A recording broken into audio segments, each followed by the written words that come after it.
This is Regenerative Skills, the podcast helping you to learn the skills and solutions to create an abundant and connected future. I'm your host, Oliver Gaucher.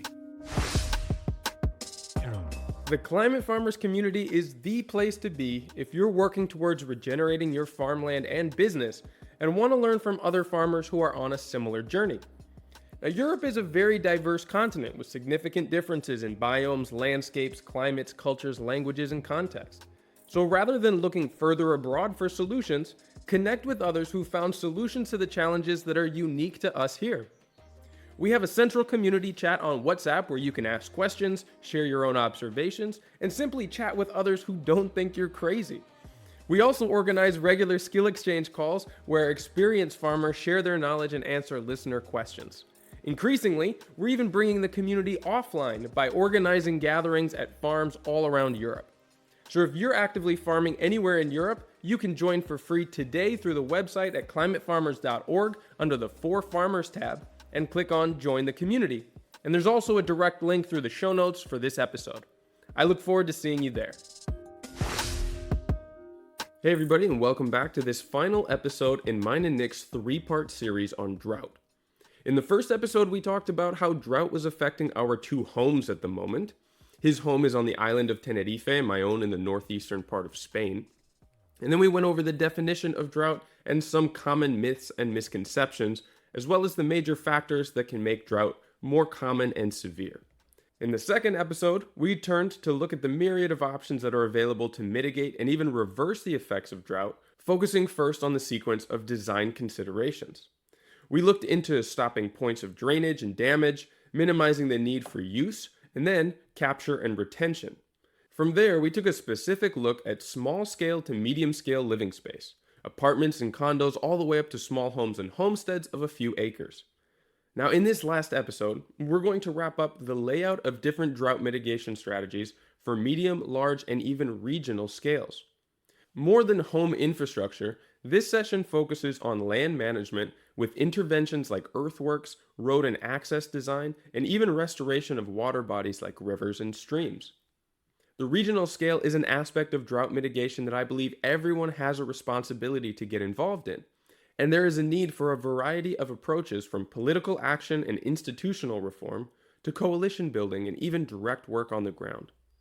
Now, hopefully by the end of this series, you'll feel much better informed about what drought really is and some of the many options available to you to create resiliency against this increasingly common and severe occurrence in many parts of the world in order to take action and change the trajectory that your home and your community is currently on. Now, though we'll repeat this call to action again by the end of the talk, I really encourage you to come and join us on the Regenerative Skills Discord community to participate with more than 350 members to talk about these strategies and get inspired by others who are working on them too. We've also got a community call where you can speak with me live with others and ask questions and explore your own projects. Now, the only way to get the link to the call is to join the Discord server through the website or our Instagram bio, so don't wait. Now, with all of that out of the way, let's get back to the conversation from last week with me and Nick. And all of this stuff is relevant at the larger scale. So let's take a jump up now to medium scale. Let's talk about maybe things that are around 1 acre, maybe half a hectare to 1 hectare, that kind of a scale. And at this point, we really open up options for what we can do on the landscape in creating what is often referred to as a water retention landscape. Where do you often start, Nick, when looking at these as a design challenge? Yeah, it's quite interesting at that area with the retention landscapes. One of the first things is also looking at how does rain fall in that area. So is there a dry season? Because you can store a lot of water in the soil, but specifically if you grow crops or maybe you have a market garden or you're going into any kind of productive operation, you will need to irrigate very likely during the dry season. So it makes sense to also have enough water available. So this is something that I'm working with a few farmers and landowners. So I'm helping them design water catchment systems for their roof areas. And there we talked about the IBC tanks first to capture a little bit of water, but on that scale, we are actually capturing in larger tanks. So you can get flexible water tanks, also what I'm installing here at the property. So one with around 50,000 liters, but that's also something I'm helping them designed for their system, so that you build a buffer into your property. At the moment, they have water from wells. Some of them get it also shipped through the line, but you never know when water restrictions come and you need to shut down your farming operation, that's going to be a bit of an issue. But if you have water security, if you can have the water from your roof, if you have that in the ground, you can be safe and sleep well at night. So that's something I'm working with there with clients, also something we will likely work together with in the coming months. But also, then when you have it stored in larger tanks, the next step is really looking at the larger landscape. And there, one approach that just makes a lot of sense and it's really great. It's called the keyline approach. Maybe you want to explain a bit about like what keyline means. Where does it come from? Yeah, for sure. So keyline goes back to P.A. Yeomans that I mentioned, the scale of permanence. And this is one of his brilliant ways of using the topography of a landscape to route water and store it in key areas where it can be used, where it's likely to accumulate, or even to spread it out to areas that tend to be dry. It's easier to illustrate this if you've got some visuals, if you're looking at a topographic map, or even as an example on a fist. So if you hold your knuckles up to the sky, you can see the top knuckles on your hand forming a ridge, a bunch of bumps like peaks of a hill or a mountain. And in between those, where the space is in between your fingers, is like an analog for the valleys. That's where water is naturally going to converge as it basically drains off of the ridges, because water will always move perpendicular to the lines of contour. Lines of contour, if anybody doesn't know, that's like if you were to cut a string perfectly horizontal through a landscape, you will see those wiggly lines that reflect the shape of that space. And they're usually done at very specific intervals of like 1, 5, 10 meters or so. If you don't have experience, they're kind of hard to see or grasp a picture of if you're not used to looking at them. I've just done this enough times. So anyway, so that space in between your fingers is where the valleys would be. This is often where small springs and creeks and then forming into rivers first get started on the higher parts of a landscape. And then the top part of your finger would be a ridge. The ridge is the bulge in the landscape that sheds water off of it unless it has a way of infiltrating into the ground. And what keyline does is it uses that topography and the options of cutting into the contour lines of that topography in order to slow down water, sink it into the ground, and also route it strategically to places where you can use it. Knowing that water will naturally congregate into the valleys, you can intervene there and shoot it out to one of the ridges to better hydrate one of the ridges that would likely be a lot drier.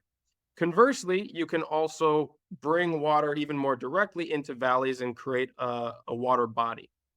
And through this system of terraces and sometimes swales, you can very slowly and gradually route water between points of it being held on the surface in a way that also infiltrates it into the landscape as it's being transferred to different places. One of the other ways that people have used this methodology of design is with subsoiling, or a yeoman's plow, which was developed by the same guy. And what it does is it puts large shanks into the ground, and usually you're following a topographical pattern that breaks up compaction and allows water to infiltrate into the soil along the patterns of topography like we were talking about for above ground features, just doing the same thing below. All of this with the ultimate goal of making sure that as little as possible water ever leaves your site without being used, without being infiltrated into the ground. And there's even then the possibility of pumping water from points where it's being held, like check dams or ponds, back up higher into the system and getting it to cycle through all over again. And in some cases, this creates points where there is higher hydration than others. And in others, the objective is to distribute an even and more uniform hydration across a broader landscape. All of this, like, there's tons of options of how to work within it. It depends on your context and what it is you're trying to achieve with the rainfall. But it's quite a sophisticated system that is at the same time quite simple and elegant. And there's a lot of different opportunities to play with the options available and the features that you can make with different levels of machinery. You can play with this on a small scale and try it out, let's say in a yard. You're probably not going to have all the topographical features that allow you to collect much water, but it's also safe to fail. Like you're not building large dams or ponds that could overfill, and if you don't get the spillway right, could become a disaster. So it's actually a really fun way to play around with this system in a way that helps you on your learning curve, gets you to understand the dynamics and the physics of it, and then you can go up larger and start to play with larger ecosystems and landscapes. So a couple of the features that I mentioned there are terraces and swales. Nick, can you tell me about why or why not you might want to pick one of these features and the differences between them? Yes, it's two terms that are often used. I mean, especially in the permaculture world, like everyone just puts swales everywhere, and so basically, it's a swale is generally a ditch on contour with a berm on the lower side. So you can imagine when you have a hill or like any kind of elevation change. So you basically dig a little pit on one side, and the soil that you dig out, you add it on the below side, so it builds a little berm. So it's like a small little hill on that side. And they are perfectly on contour. So you can imagine them like a very long, shallow pool, so to say. The lower side is not compacted, and soils are generally used as tree growing systems. So then you would plant trees on the berm, but also on the higher side.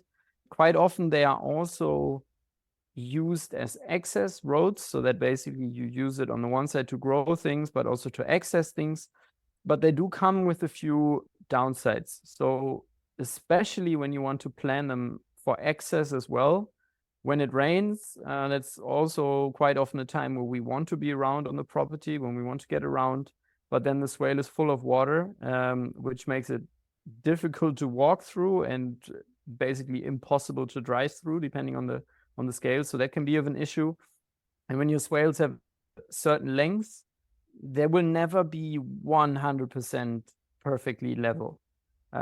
So even when you're working with laser level and the most sophisticated technologies over a certain length, there will be some parts where it's just a few centimeters below than others. So there you have a lot of then water building up, so it turns more into a bit of a swampland and a big mosquito habitat. So that can become a bit of an issue, and then over time they just degrade, become super wobbly to access.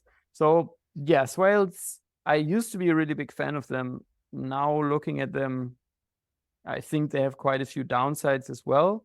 Whereas in terracing, you wouldn't work so much with digging a trench and then building up the berm, but it's more that you're cutting a little bit out of the mountainside, filling that up to build kind of a level terrace. I think the term terrace is much more used than swale, also for people who are not so much in the space. So you can imagine, yeah, just a normal terrace. You can then slope them either inwards so that they're sloping a little bit back towards the mountain where they could capture water. You can also slope them perfectly level or a little bit down. It depends on what your landscape allows. And what is often done with terraces is that they are not just perfectly level, but you can slightly lean them in one direction. So it can be 1% of leaning into one direction. It can also be a little bit less, a little bit more, depends on the soil and what you want to achieve. But these terraces can be fantastic also to direct water through the landscape. So if you want to get it into a pond, into a dam, maybe you want to get it from a very wet area to a drier area. Maybe you have a house that you're fearing that might end up with too much water. Then by terracing above it, you can get the water away from it. So there's different ways. But with all of these, I think the danger is just hearing about them, maybe watching a few YouTube videos and then putting them in. That can cause quite a few problems further down. So it is advised there to really work with people who've done it before, who know what they're doing. Because yeah, I mean, we've both worked with a lot of clients and seen a lot of properties where just randomly they were put in, and then later on there's these gigantic features in the landscape that just cause more problems than good. So it's better to really plan them out and then work with them in a more appropriate way. Yeah, and maybe we'll go into the deeper engineering and the considerations for building these features on another episode, but we can give an overview right now about some of the considerations, especially when designing a water body like dams or ponds. And when in conjunction with something like terraces or swales that are quite likely going to significantly increase the catchment area that you are routing water then to this, you need to make sure that you properly size the safety features for this and calculate the size of the feature itself for the potential amount of rainwater that it could receive in a 100-year or 500-year rain event, which quite frankly are becoming a lot more common than those timescales would allude to. And so you can do that by looking at the entire area that the catchment would include. You can map that out through topography maps. It doesn't need to be extremely precise, like down to the square meter or to the square yard, but getting it, at least fairly well mapped out between which ridges are collecting from, at what points it's actually being directed into this water body, and then knowing what is called the runoff coefficient of the soil or the surface that you are capturing that water from.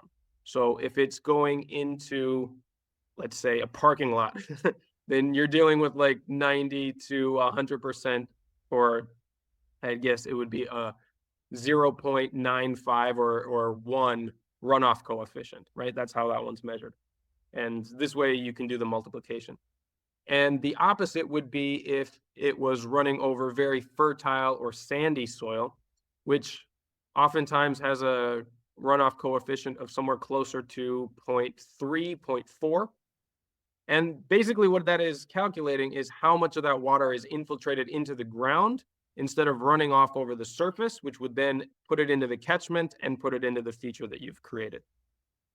And so what you do is you calculate that area, you multiply it by the coefficient, and also the largest amount of rain that would fall in a period of time. So let's say in the last 500 years, I mean, this is quite unlikely that you've actually been able to get this data, but the largest rainfall on record that you have as reference, let's say it's, I don't know, Florida just got like 26 inches of rain over 3 days recently. So let's use that as an extreme example. The idea is not that your water body needs to be capable of taking all of that water all at once, but that the spillway for where water can run off of when it reaches capacity needs to be large enough for that potential water flow to safely breach over that low point and make its way into the landscape in a way that does not cause erosion and does not cause any kind of backup that could otherwise overfill the feature in another area and cause a blowout. That's the basics of it. And we can go again, like I said, into more detail about this stuff if we have a case study in the future. But as far as safety considerations, spillways are your best bet. You should be considering these not only for water bodies like dams and ponds, but also for swales and terraces if they're designed to hold water at any point, or if they're meant to be perfectly on contour at some area, wherever the high level is meant to be so that it can safely drain over without breaching the top of, let's say, a berm or a high point in the landscape, again, without creating erosion. So oftentimes you'll armor these spillways with boulders. If you don't have access to rocks, then you can put in stakes, you can put in brush, but you can also try and compact it. The best thing is to plant these out as well so that vegetation can get somewhat established and fill in the gaps in between, because that will also reduce the chances of erosion. What else, as far as any main safety concerns that people should have in mind before we get into the actual calculations next? Can you think of anything? Yeah, I think one of the big things to consider is always like what is below the feature that you're putting in.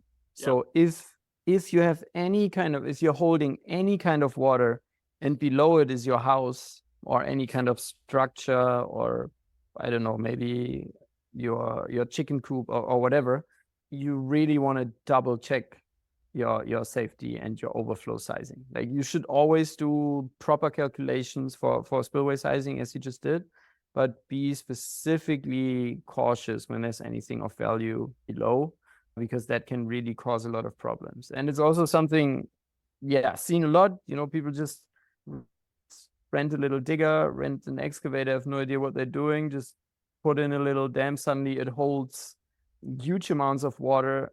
You have a giant rainstorm, suddenly there's much more water than they expected. spillway is not sized correctly, and then you can have a catastrophic failure. And that can also then get even worse. So if you have multiple water bodies, maybe one breaks, then you have this giant flood rushing into the second, causing damage there. So really do it right and work with someone who knows what they're doing. That's really the main thing. And yeah, try it small. Like we talked about how you can plant your trees in these small mulch basins and your gray water basins. They play around on that scale and then see, okay, does it work? Does your thinking actually do what happens then also in reality? And also think there with the kind of soil you have. Like different types of soil behave very differently. You have different clay types. Some will hold very well. Some others will turn into this slushy, weird consistency, and then suddenly the whole wall just collapses. So yeah, be very cautious and don't just put something in because you saw it in a YouTube video. Yeah, that point is especially important if you have expansive clays. It can be hard to know if you have that in your subsoil without doing a test, but you should talk to somebody around. The people who are most likely to know would be contractors or people who put in foundations for homes or people who dig wells. That can give you somewhat of a geology section report. And I know famously there's some areas of Colorado that have very expansive clays that have been very difficult for people's foundations of homes and water bodies. It's not super common, but basically what an expansive clay is that it expands when it holds water. It can grow in size and then it can shrink significantly when it dries out. And this can be, really difficult for that amount of movement when you're trying to put in features like this. And yeah, it can reach a saturation point as well where it loses its stability, and that's where you can get failure. But again, it's not super common, but it is worth looking into if you're going to lead a project like this. I have examples like the landscape project that I just did for those clients that I was mentioning, where I was doing the overview design, and they put in the ciras, and they've got a natural pool that they're going to put in with another contractor. I have been doing the earthworks planning for their landscape, and it's 2 hectares, but they have all kinds of buildings and little features all over the landscape. So this is Tetris puzzle of where can we safely route water to so that there's nothing major or important below a water retention feature, that if the worst case scenario happened and it blew out, it wouldn't be above something of major risk. And at the same time, I really favored off contour features because it is a tourism site. They have people renting out the house often. And what can happen too is if you leave things on contour, or if you keep them above ground in areas where you're not really paying attention, is they can go really stagnant and they can start to breed mosquitoes and just be kind of gross, especially if you don't maintain the vegetation in them. It takes a while sometimes for these to get integrated into the ecology for the proper wildlife to move in that can help to maintain a homeostasis and a level of health in that water that you would want to have around on your landscape, especially if it's close to a home or residence. And so I have been favoring like infiltration basins and off-contour terraces to prevent any of this pooling stagnant water that could make it really uncomfortable in the summertime. So yeah, that's just an example from my own recent experience. Let's see. All right, so we've been talking about this as if it was really just for medium scale landscapes, but all of this gets scaled up when we're talking about large farms and, big properties. Anything, in my opinion, like 20 acres and above. So it was like 10 hectares or so. No, that'd be less. That's like 5 hectares. So where are some of the differences when we're looking at this large scale? What are the opportunities that open up here beyond what you could do on a medium scale property? And what do the earthworks that we just talked about maybe look like at this larger scale? Yeah, I think one of the main opportunities that we get on larger areas is that we can really work with different valleys, quite likely. So it might be that on a property you have one valley that collects a ton of water because it's a very, very big one with a very big water catchment area, whereas you might have another valley with a much smaller one that is much drier, where you don't have that opportunity. And then we can actually play around with the landscape and direct water from one one valley to the next, and you can really direct water over very long distances. And the important part here is really planning it well. Earlier, we talked about the scale of permanence.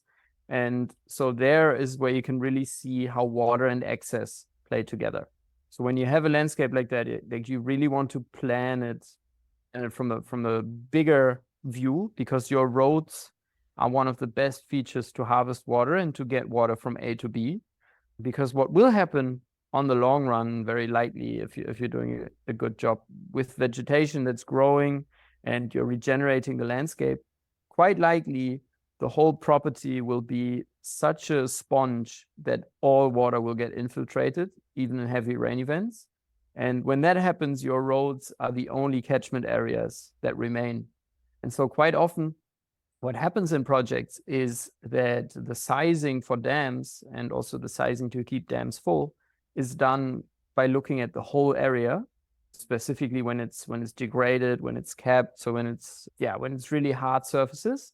And then when it rains, all of that water will end up in the dams. So that's what they're sized for, which is good on the one side. But also there's quite a few projects where now the dams are almost completely empty or even failing because there's just not enough water anymore. Like the landscape around them can take on that water. And then when you have your dams that are completely empty and not really functioning well for the ecosystem anymore, that's really something to look out for. So use your roads as water catchment and use them to direct water around.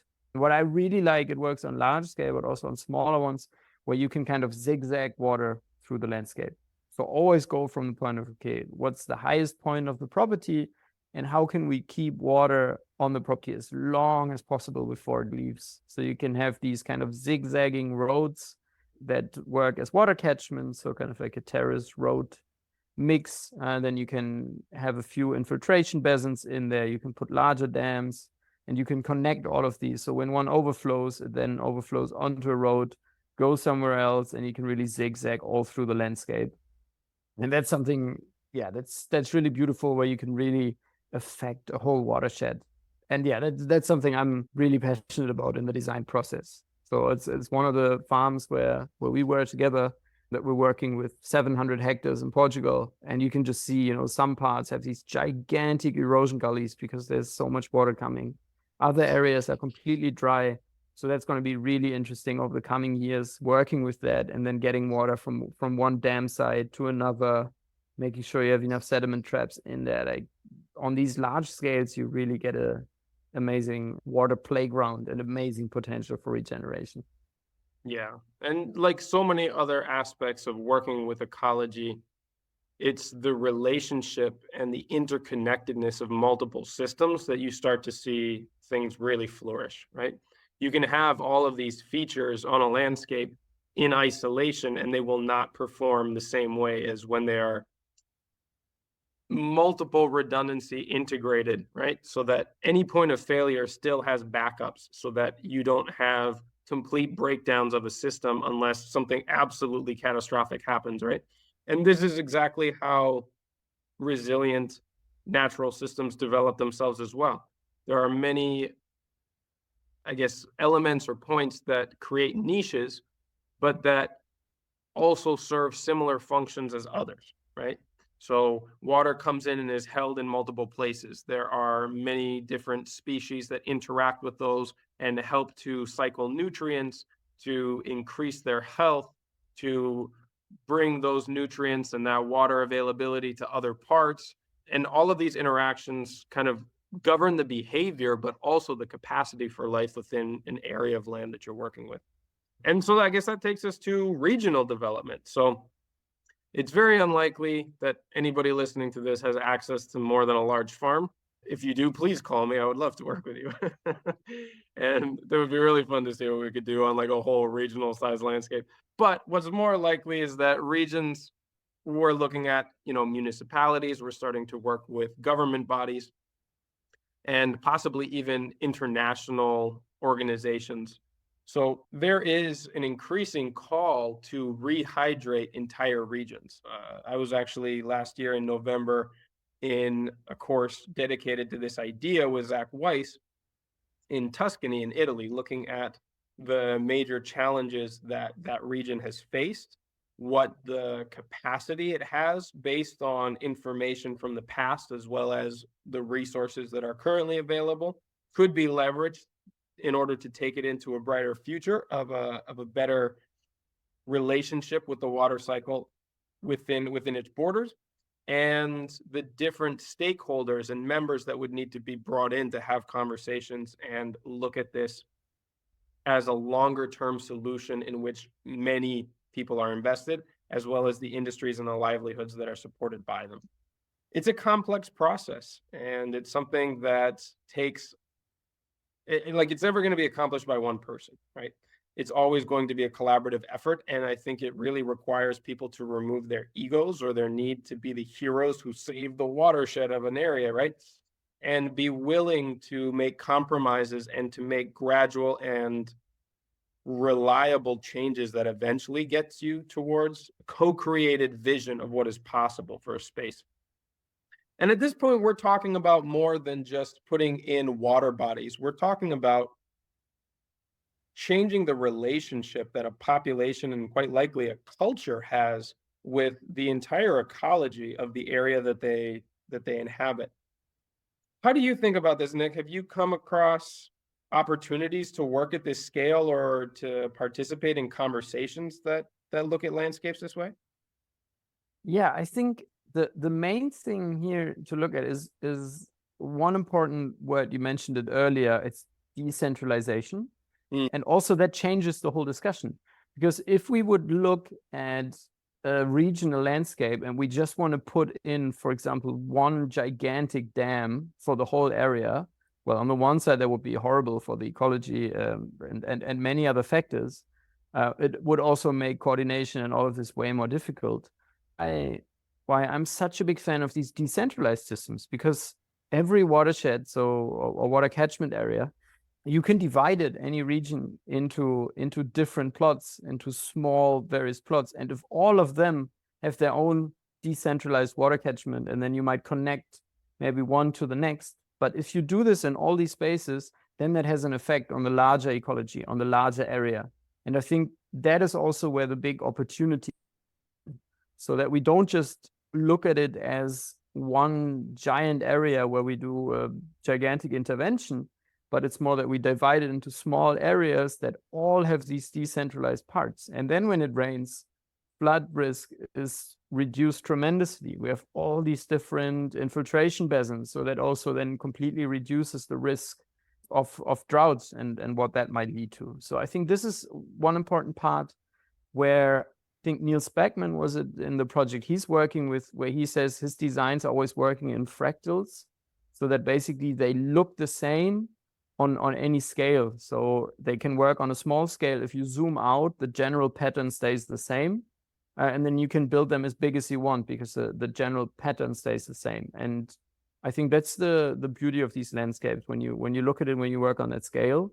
And so I've been in a few discussions with larger landowners who have a lot of land, but also with others who are thinking about larger reforestation areas. So there we're in discussions where basically some of the companies working with reforestation, they're realizing, okay, just putting in seeds might not be enough looking forward. So it might actually make more sense to say, okay, what can we do to the landscape? Like, how can we maybe slightly reshape that? Specifically in forested areas, you need roads and kind of things. How can we design them in a way that they're already benefiting the water of the place? And then in the scale of permanence after water, like we get to the ecosystem layer. And so there we're in discussions for different projects in different countries. So that's going to be really interesting. And that's also, as you mentioned, like once connections come in of different systems, that's when you can really see these systems flourishing. Yeah, so I'm in different discussions there. Let's see which kind of projects really turn into work there. But it's amazing to see, like, hey, what can we do in a garden slightly bigger on a farm, but then it also works on a landscape because we replicate instead of scaling. And I think that's also one of the great things. I think I've heard it the first time in the US. Was it on White Oak Pastures? I think Will Harris said it, that we don't need to scale regenerative agriculture, we need to replicate it. And I really like that approach. Like, systems don't necessarily need to become bigger and more, I don't know, enormous, but we just need to replicate them, and we need lots of small versions, and taken together, they can have a big effect. And that's the kind of approach that I really like, and I think that's a very worthwhile route to go. I completely agree, and it leaves room for everybody's input and the idiosyncrasies of, personal visions, cultural differences, differences of ecology and landscape and climate, to put their own spin, their own take on things, and find what works for them in a unique way, rather than trying to copy and replicate somebody else's model just because it worked for them. I think that's often where we see these things sort of lose steam or get told that they don't work. It's like, yeah, well, you can't just cut and paste these from one place to another. And yeah, I mean, it kind of goes back to the broad conversations that need to happen on regional scales of involving everybody in the decision, because there's no way that working with water at a regional scale doesn't affect everybody that lives there. And it can be hard. It's a long-term process. It's not easy to create the awareness and the engagement required to bring in all of the voices and all of the interests that are necessary to have an inclusive approach to these types of solutions. But I also know that there's no long-term or lasting change without them. I mean, you can force through a project. God knows just about everywhere in the world has attempted that.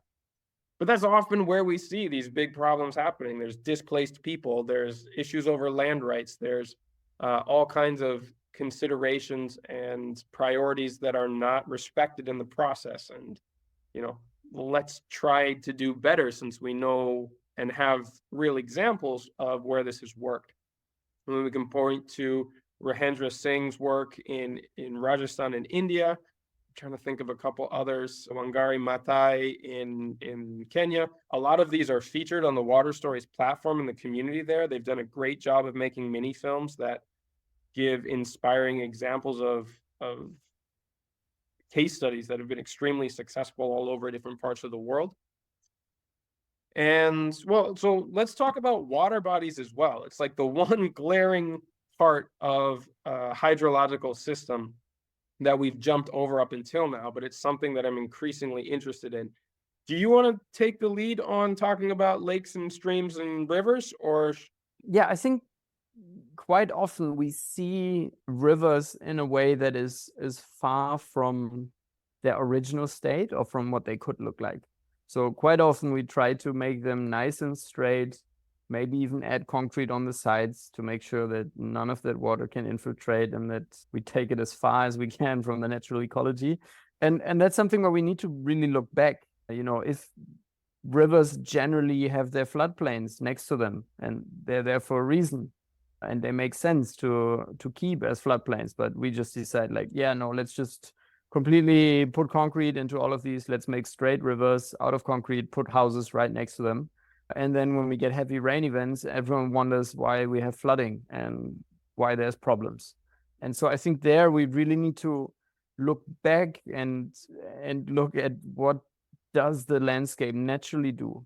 Like, how does it behave? What happens? What are the kind of patterns that we see there? And how can we create them or recreate them? So we need to bring the floodplains back. Also, many of the lakes, we're just draining them. We're just using them for electricity production with giant dams, but it completely messes up how they could function from an ecological standpoint.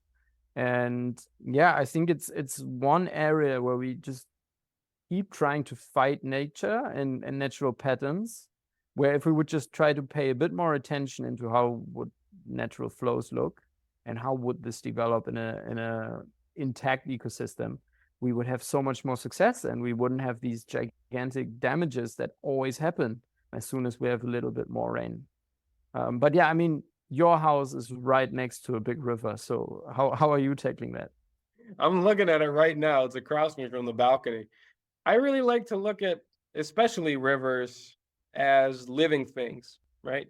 They maybe don't have the same biological components as you might attribute to like an animal, but they definitely have behavior.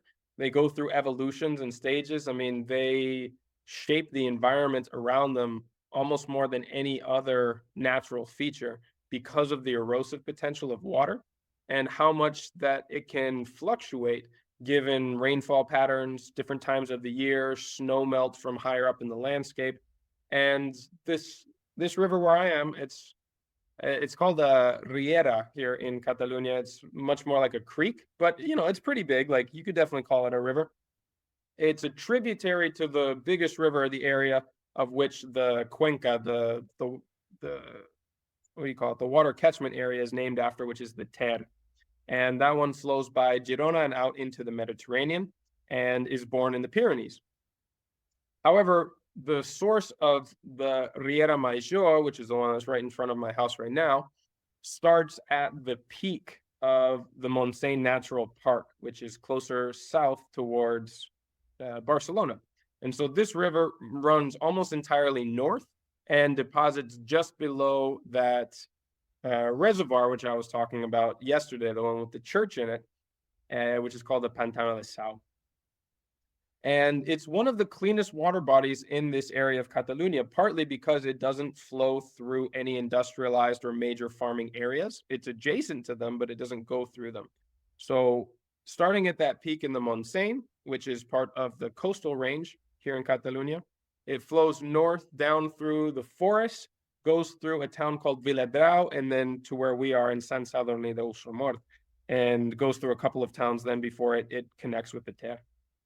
I've been going through a lot of research papers. I've been talking with the people of both the natural parks, the Montseny and Las Guillerías, where I'm a part of here, and some of the management projects that have been happening here.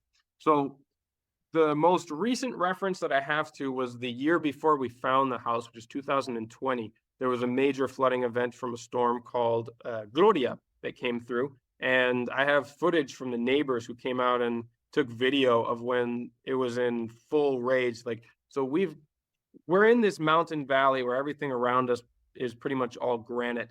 And there's a point of convergence just below the waterfall, which is right over to the side of the house there, after going through a meadow, where the water gets pinched and forced through an area of rock where there's an old historical Roman bridge. And then it opens back out again. So this is a point of high pressure and potentially quite a bit of erosion. Luckily, the rock hasn't given way, but part of the rock that's keeping it there is the old walls of the house. So I don't want to test that.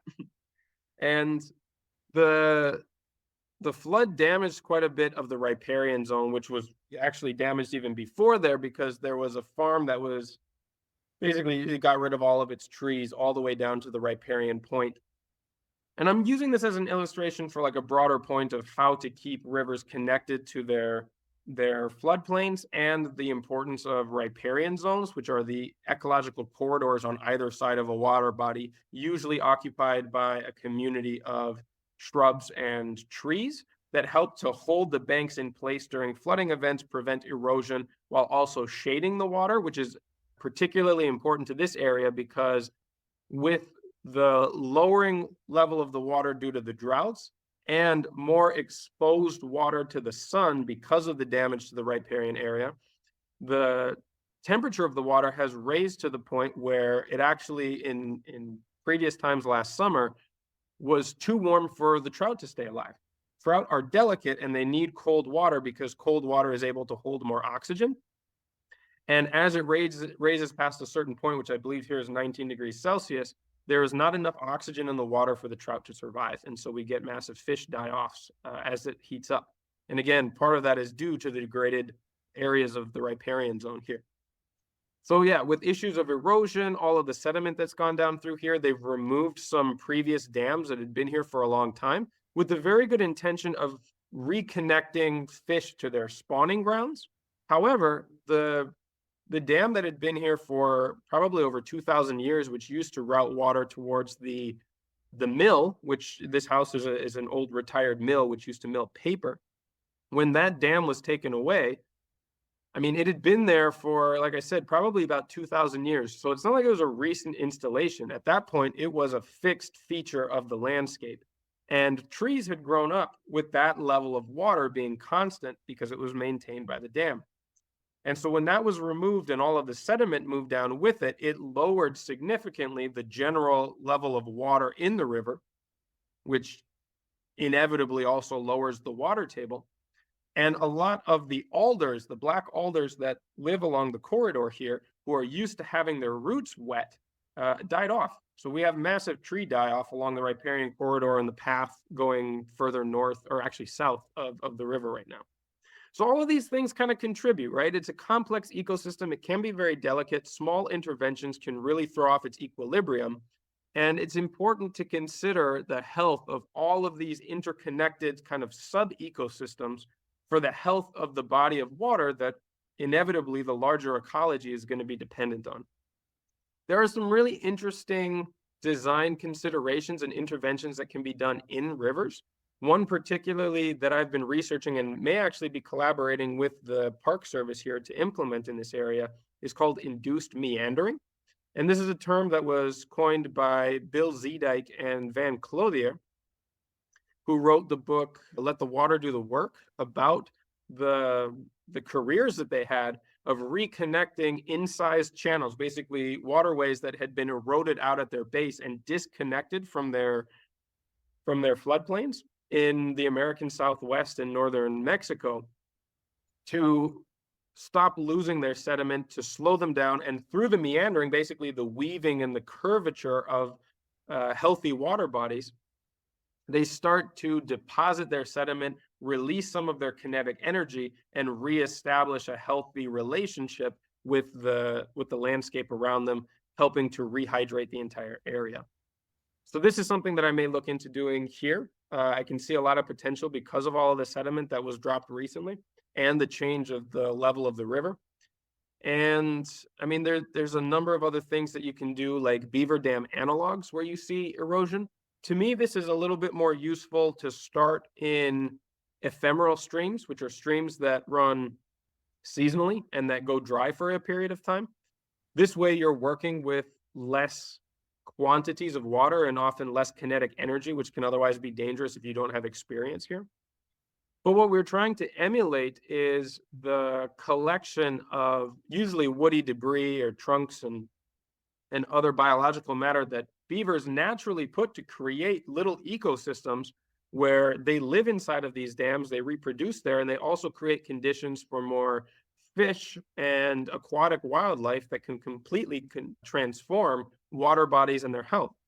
It was described to me once that if we were to go back about 500 years into the past, you wouldn't see very many rivers or creeks as you see them today, mostly as channels that kind of meander through the landscape, but rather these like pearl necklace series of small interconnected ponds that disperse around and don't look necessarily even like a single channel that runs through them. And this was largely due to the fact that there were interspersed wetlands and bogs and small dams and ponds that were created by the wildlife that helped to manage these systems. And whatever we can do to start to recover these areas of collection, redispersal, and also being able to take the type of charge and hold it that you would get from a major weather event, the much more healthy and interconnected to the surrounding ecology our water bodies will be, as well as, just generally healthier, because in these areas they're allowed to release their sediment and purify with the connection to the riparian vegetation. You can tell I'm kind of passionate about this. This is something that I just think is, like, to me, the most beautiful landscapes are these interconnected water bodies that have lush vegetation, ample wildlife, that are in a level of homeostasis that allow for fluctuations from floods and periods of drought, while having kind of periods of flourishing in both of those fluctuations. And they're so few and far between now because of how manipulated our water bodies are and how channelized and forced and controlled basically all rivers around the world are at this point. There's very few that are still connected and healthy the way they used to be. So I'm very passionate about finding ways to intervene, to conduct projects that are minimal effort, but start to create a new trajectory for a cycle where the wildlife can come in and start to manage these in a healthy way. Yeah, it's so funny how close our main kind of aspirations are to the environments that we live in. Yeah. Like for me here, like just what you described, that is just so far off. I would be happy with just having a few less cacti and maybe some green trees throughout the year. I would already be completely happy with just having a green August. So yeah, just thinking about something like rivers is incredible. But I think that also shows the beauty of working with water, because it looks so different in different environments. Yeah. So just thinking about like having flowing rivers here, well, maybe at some point, if I really do a good job over the next. What you guys have on the islands over there are the levada system, right? Where you have the ancient canal system that distributes and starts to spread out the water that come from the higher mountains across the agricultural land of the island. Maybe you want to talk about those. Yeah, absolutely. I mean, that's what we have here. So not rivers in the traditional sense, but what we do have in the national park, high up on Teide on the volcano. So there's a lot of Canarian pine growing, and what happens is that water, it kind of condenses on the pines, and then it drops down.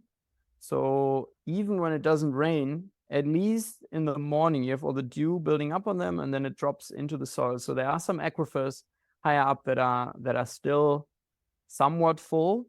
Yeah, with the huge issues of tourism that we talked about in the last episode, they are getting depleted because they're pumping way too much out of it.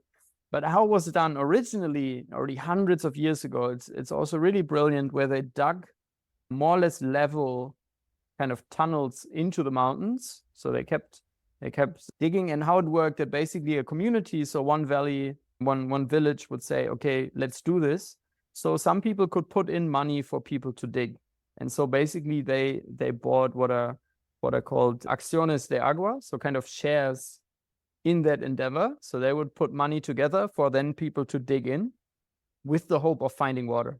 And so how it worked is they would dig, and some of these are around 5 kilometers long. So don't know, maybe that's 3 miles. Or we need to get better at the conversion. But yeah, it's quite long to dig by hand into solid rock. So they were doing that, and what happens is that through the rock, at some point they would hit a porous area where then water would accumulate in these channels, and they would then direct it out into a first kind of chamber, like a small pool, and then they would build these kind of canals that were originally done out of kind of a sandstone that they had here. Now they're all done with concrete and pipes. And then it's very similar to what we know from the aqueducts, what most famous from the Egyptians. So with a tiny change in elevation, they use those to then transport water over kilometers over the island, and they're still intact today. So one of those also goes by close here. And how it works is that those people who put in money, so they bought these shares in the water systems, they would then also get access to this in proportion to what they put in. So nowadays, well, obviously those people don't live anymore, but with different properties, you can buy these water shares. And what that usually means is that you can get water for a certain amount of time. So they have all these valves at different areas. And then if you have access to that, you basically get dedicated a certain time where the valve would be open towards your property. And then what flows in that time you get on your property. And it's really beautiful that was developed hundreds of years ago. It's super low tech, only gravity, and these systems are still working today. They're still intact, and that's fantastic. And even on a dry area like this, they were able to direct water for kilometers and kilometers. And only now it's getting a bit disturbed with the big industry just pumping those empty to build bigger pools and irrigate golf courses. Yeah, I haven't been to Tenerife, as you well know, but I did recently go to the island of Madeira in Portugal, which is, just basically north of you off the coast of Morocco. And this is also what they have. Because one of the things that Alba and I got to do was go and hike these levada systems. And it was part of the water plan that I did for a client that had me out there to kind of read their landscape and give them design opportunities. And I'd never seen this in person before. I'd heard about these ancient irrigation and water distribution networks. I've seen a few of other ones in various states of disrepair in other parts of Europe. And man, the history of how people have developed ways without machinery, without fossil fuel energy to distribute and collect water in different places, make it available for irrigation is really, really advanced in a lot of places. There's some great examples here in Spain. Like I was recently, actually last year, on the island of Mallorca, and they still have in a state of disrepair some irrigation canals that were built by the Muslims during their occupation during the Umayyad Caliphate. And it's one of the projects in a long term that we're looking to do is get some specialists out there who can help to trace it and see if we can recover the function of that, at least partially, because it's a zero energy water distribution system. And I mean, here around in Catalonia, we have what they call minas, which I believe the translation in English is quanats. It's kind of an awkward word, and probably people haven't heard of it very much, but they're these underground canals that they've basically built arches above so that they don't collapse, usually with bricks. And they are routed from either springs or wells that kind of overflow higher up in the landscape, and then route water down into the plains where they're used for irrigation. And they're still maintained to this day. There's actually a farmer in our network, Pau, who's a rancher down near where Carlo and them are in the area of the Delta Ebro. And they pay a certain amount. There's still some old guys and some people who studied under them who are able to go in there. And, you know, usually the issue is that they'll collapse or that some tree roots will grow into them and clog them up, but you can still maintain them and keep them functional. So this is an area that I've only really started to explore, and it's different in different parts of the world. But the knowledge and the understanding of water distribution and harvesting from the ancient world should get more, I think, understanding and promotion, because it could, I wouldn't say necessarily solve a lot of problems, because many of them are based on sources and availability of water that we might not have access to anymore. But it's definitely a sophisticated and low-tech solution that we're currently trying to engineer our way out of with pumps and underground lines that disconnect water further from the landscape that they need to rehydrate. But anyway, there's so many cool things to continue to explore here. And even though we have gone on for a long time, I know we could touch on a lot of other topics and go into more detail. So I guess for those of you who are listening, if there are aspects of this type of water work, maybe inspired by previous episodes that I've done with interviews, or some ideas and concepts that you're playing around with, or even if you just have questions based on some design considerations or aspirations for rehydrating your landscape that you'd like to talk about us with, or talk to us about, feel free to get in touch. Just like we said on the last episodes, one of the best ways to keep these discussions going is on the Discord channel. You can get the links to join for free now on the website or through our Instagram at regenerativeskills.com. And Nick, how can people find your resources and open a dialogue with you? Yeah, I'm also sometimes there on the Discord, but the most direct way would be through Instagram or LinkedIn. So also there, Permanik, as we've talked about the scale of permanence, so easy to remember on Instagram, but also, yeah, Nick Steiner on LinkedIn. You can also find me there, where I generally focus a bit more on like larger scale and what would need to happen in a general thinking way, where the Instagram page is a bit more personal and practical. Yeah, and I'm quite excited because it's fun working with different people with different properties. So here on the island, working with a few people with very dry areas who want to get started and they have no water at all. So how can you get started there? Also working with others where erosion is the biggest problem. So yeah, I'm always excited, especially also the project that we're working on together. And yeah, it's just fun. As you can tell, we really love nerding out about water, and that's not gonna change anytime soon. And also consider too, if you want some direct assistance with this, these are services that Nick and I offer. We just recently had another conversation with a really interesting potential project in the Texas Panhandle, a very challenging ecology that's been degraded for a long time, but shows real potential for setting a new trajectory and an example for other kinds of land cultivation in the area, where I think a lot of people have generally given up because of the cycles of drought and flood that are endemic around there. Like you said, we're also available to do on-site consultations. And a lot of what I do with people initially is going there to look at how water is behaving on the landscape and where the potential is. If that's something that you haven't been trained to do, it's a really fun and interactive thing that, you come along with us and we can show you some of the indicators, the clues that the landscape can tell you that can give insights into how it is currently functioning and where small and calculated interventions could really change the relationship that your landscape has with water and rainfall. What are some, and Nick, you also do consultations and designs for rainwater harvesting systems on a residential scale. You did one for our good friends Carlo and Coralie down in Tarragona. That one was really cool. I got to go and see it after they implemented it, and the garden that's growing out of it is really beautiful. What are some of the other services that you offer now?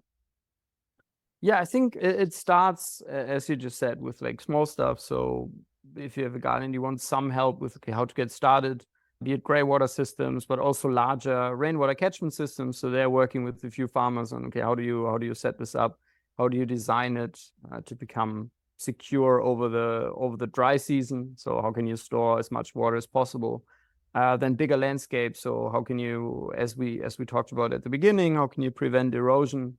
Or maybe not prevent it, but at least slow it down and get it better? How can you infiltrate with different designs of connected water bodies, terraces, working with key lane systems? So yeah, it really depends on problems that you have. And I think the great thing that we have, like you and I, basically our networks. So there's no problem where we wouldn't know someone to call to find a solution if we don't know it immediately. And I think that's the cool thing. Like we can work on any project and know the right people to call to really make it happen and implement it.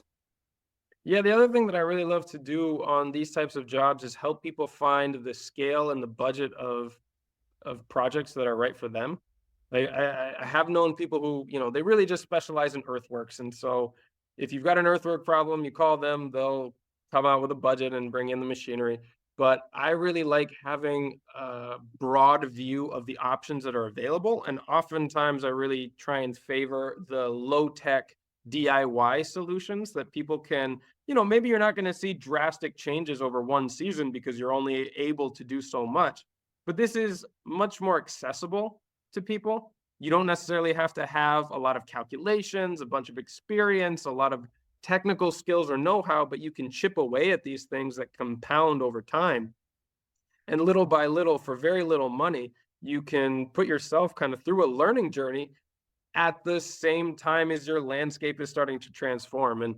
And on top of that, we both teach courses on these subjects. I haven't got one in the books right now, but I'm actually looking to perhaps do a small earthworks course maybe next season with these clients that I was mentioning that I was doing the design for their infiltration basins with. And you've also got one coming up, haven't you?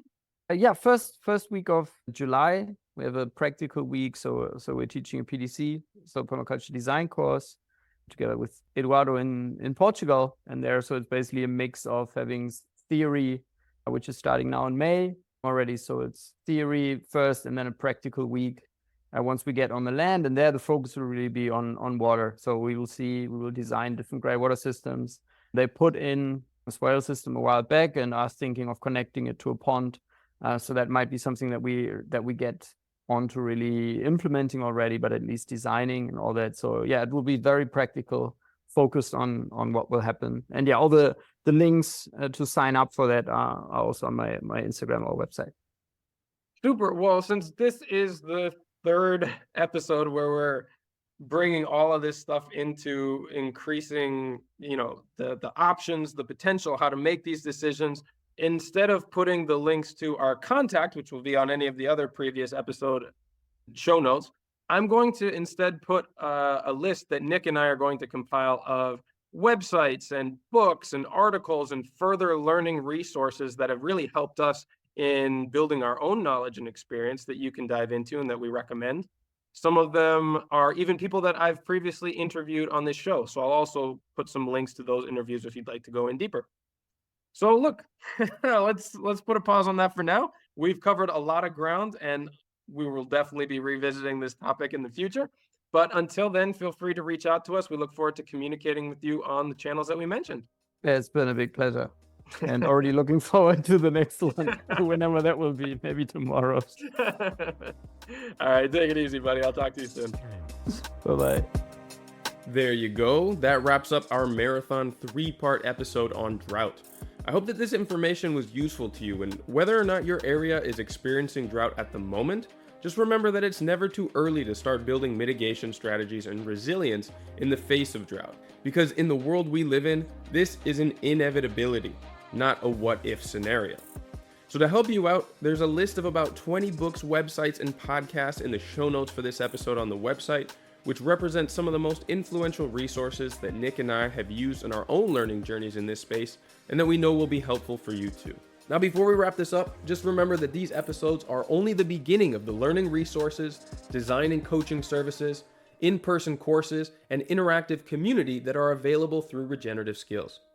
The Discord server is our free community where you can connect with other like-minded listeners, exchange ideas, stories, tips, and resources, as well as interact with me directly and quite a few former guests from this show. Our Instagram account @regen_skills is the best place to see the projects that me and the team are working on, both for clients and collaborators, as well as on our own properties. I'll also be announcing the certification courses, workshops, and gatherings that we've got coming up later this year. If you're interested in getting dedicated support for your own project, you can now schedule a free planning session with one of our team members through the request form on our website. You can also find all the links, show notes, and past resources there at regenerativeskills.com. We truly believe that no matter your experience, your knowledge, abilities, resources, or background, you can be a powerful force for regeneration on this planet, and we're here to help you find your path. So as always, remember to keep taking those little steps every day towards a regenerative future, and I'll be right by your side along the way.